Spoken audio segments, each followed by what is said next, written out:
What is Medieval Kingdoms 1212 AD? Well, ladies and gentlemen, if you're watching this, you might have already heard of this game, well, mod rather, but if you haven't, Medieval Kingdoms 1212 AD is a mod for Attila Total War. And I'm going to be honest with you, I don't really enjoy Attila particularly, and that might come to be a video in and of itself, but I have to say that this mod has a lot about it to enjoy. It brings forward the start date for Attila to, well, you guessed it, 1212 AD. This is about 2 centuries after Medieval 2's start date. However, the mod creators clearly had the intention of bringing the Medieval 2 feeling into Attila. When you open the game, the menu soundtrack is Medieval 2's menu soundtrack, and more of Medieval's soundtrack will be making their appearance throughout your gameplay, be it on the campaign or on the battlefield.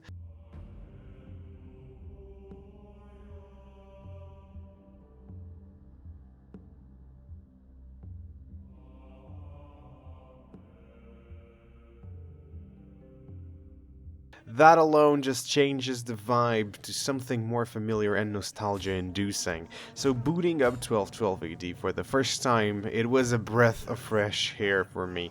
I seldom open Attila and I need a very good reason to do so, so this was a confirmation for me that I wasn't wrong on downloading the mods and booting them up. I wasn't expecting the amount of factions they have, that's the first thing. There are 3 full rows of factions, so the mod will not feel too repetitive, and if that wasn't enough, all factions have a lot of faction-specific units. You can tell the amount of work put into the mod. If the mod was simply that, a new start date with new factions, that would have been awesome.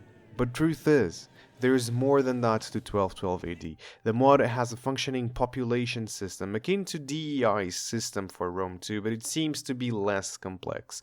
If you don't know DEI for Rome 2, it creates a population system where you can have, for example, 10,000 people in a city, and they're separated into population classes. In Attila, you have 5 population classes. Each unit you recruit will draw from a certain population class, and you might not be able to recruit if there aren't enough people in the respective population class to make up the unit, which is a great system and builds on Rome Total War's population system. A really amazing feature, since we're comparing this to the older Total War games, is that when you expand a settlement to the maximum number of building slots, you're able to run a script to allow settlements to get up to 10 building slots instead of just 6. Which will allow you to build more and perhaps make the game more like the classic titles where you were able to build every single building in the chain. Good thing is that you also have both cities and castles, like in Medieval 2, of course. Another amazing feature added to Attila is the Crusades, Deus Vult.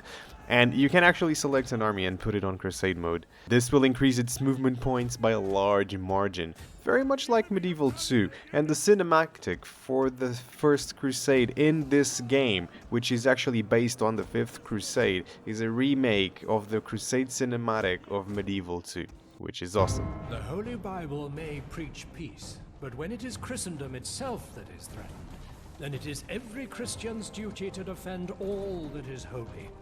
His Holiness the Pope has called a crusade to reclaim the Holy Lands from the infidel, who would deny Christian pilgrims their right to visit the holy places. It is time for the armies of Christendom to put aside their differences and unite under one banner, the sign of the cross, and give back God's children what is rightfully theirs, or die trying.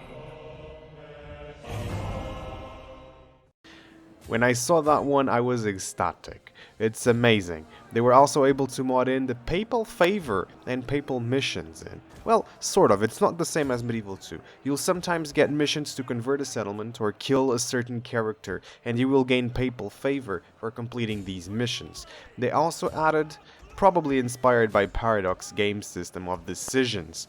You can form an empire or certain factions like that. This was also a way for you to decide, quote unquote, to ask money to the Pope. This will cost papal favor, so you kind of finish the loop of the papal favor system here.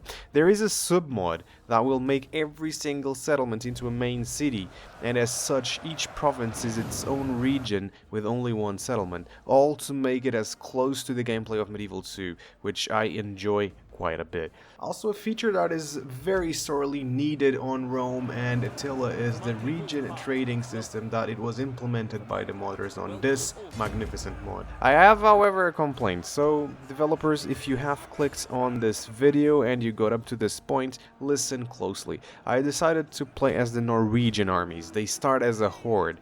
That's awesome. It's a great start, but you can't raise settlements to the ground with them, and I think you definitely should. They are a horde faction after all. In fact, you should be able to do so regardless of whether you are a horde or not, I think.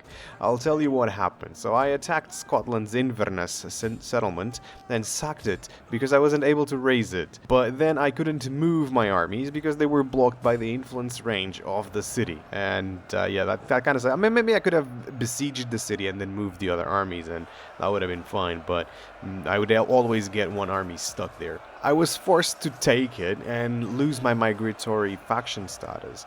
I then abandoned the region to get back into migratory status, but I lost all of my army's buildings and as such my income.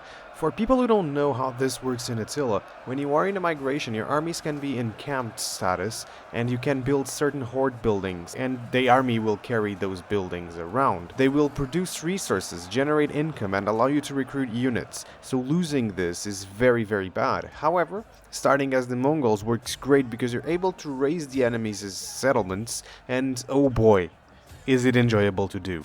And then you raise the region and you see the walls of fire spreading around the region. It's so awesome and satisfying. Anyhow, this is Medieval Kingdoms 1212 AD. What do I think about it? After all this, I can recognize it has a few flaws. I searched online to see that some people complain that online play these things often and it's quite buggy. How prevalent is that is anyone's guess, but it does happen, so be warned. I only played single player and I can report some minor inconveniences like the one I mentioned earlier. I enjoy this mod and it makes Attila way more enjoyable for me, but between me and you, a large factor for this is nostalgia. It's just nostalgia. I'm a Rome and Rome 2 guy, as the classical period is probably my favorite in history. The fact that my PC runs Rome way better than Attila also helps quite a bit. I think those are the key reasons keeping me from playing this mod to the end of times. Ignoring that, this is a very high quality, full conversion mod for Attila Total War that is 100% worth checking out if you have Attila already. Is it worth buying Attila to play 1212 AD, however? If you are a medieval history enthusiast, battle-loving strategy gamer, this could be right down your alley, and if you have the money, drop it on Attila, or wait for it to go on sale and then buy it. That's probably the best course of action because you're buying a game for a mod specifically. It also depends on whether you are a Total War player already or not, because if you are, then you know what you're getting into and you'll know better if it's worth it for you or not. If you're not a Total War player already, catch it on sale. Alright, as I said, sales. They are very important.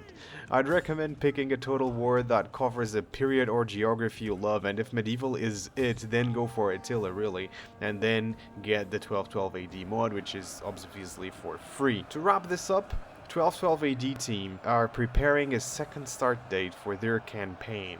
So this is the perfect time to get into it and get ready for that, even though I actually don't know when this second start date is coming off. I'm going to fully admit that. With nothing else to tell you, gents and ladies, I bid farewell. Don't forget to like the video if you enjoyed it and to subscribe to the channel if you haven't already, because there's going to be more content like this to show you guys some more cool strategy and FPS games and RPG games for, most likely all of those three types. Thank you so much for the view. I'm signing off. Their general is dead, and lethal blows